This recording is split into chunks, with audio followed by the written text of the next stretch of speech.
Miss Lana Eropa. A round of applause, please.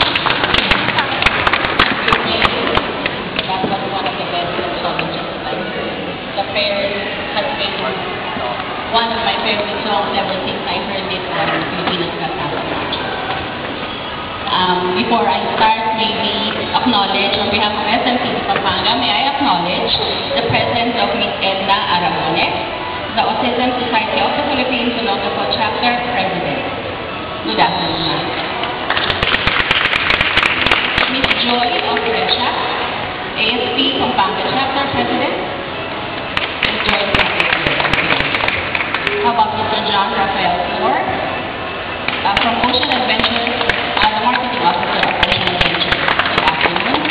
And of course, the partner, always been the partner of SM Supermall, without whom this activity might not have been possible today.